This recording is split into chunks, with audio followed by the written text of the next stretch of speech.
आपण पाहत आहात कराड टुडे न्यूज. या राज्याचे लोकप्रिय उपमुख्यमंत्री अजितदादा पवार साहेबांच्या विमानाला अपघात झाला. सुरुवातीला अपघात झाला अशी बातमी होती आणि दुर्दैवाने अतिशय धक्कादायक अशी बातमी आली. या अपघातामध्ये अजितदादा पवार साहेबांच्या सहित 6 जणांचा मृत्यू झाला आहे. अजितदादा पवार साहेब हे राज्यामधले एक अतिशय धाडसी आणि सर्वसामान्य कार्यकर्त्यांची कदर करणारे, या राज्यामधल्या सर्व जिल्ह्यांची भौगोलिक माहिती, त्याचप्रमाणे राजकीय माहिती, राजकीय कार्यकर्ते या सर्वांची जाण असल्याचं नेतृत्व. त्यांच्या जाण्यानं या राज्याची फार मोठी हानी झालेली आहे.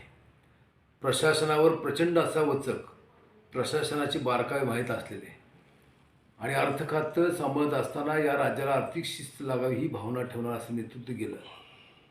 आज मी एवढं सांगतो की कराड उत्तरच्या विकास कामामध्ये अजितदादा पवार साहेबांचं योगदान निश्चित मोठं आहे आणि त्यामध्ये विशेषतः जे आपल्या आरफळ कॅनलला पाणी सोडण्यात आलं, तो कार्यक्रम अजितदादा पवारसाहेब या राज्याचे कृष्णा खोरे महामंडळाचे मंत्री झाल्यानंतरच त्याचा शुभारंभ 12 डिसेंबर 1999ला करण्यात आला.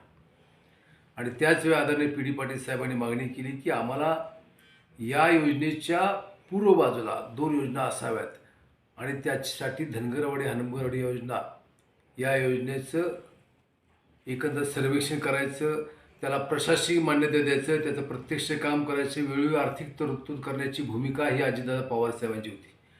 आणि त्यामुळेच या योजनेच्या माध्यमातून काही ठिकाणी पाणी निश्चित आलेलं आहे. जिरा शेतकरी हा बागायत झालेला आहे आणि हा दृष्टिकोन ठेवणारा, एक पॉझिटिव्ह व्ह्यू ठेवणारा नेता आपल्यातून गेलेला आहे. मी आज या ठिकाणी अजितदादा पवार साहेबांना भावपूर्ण श्रद्धांजली अर्पण करतो. त्यांच्या जाण्यानं महाराष्ट्राची फार मोठी राजकीय हानी झालेली आहे. असा नेता होणे नाही.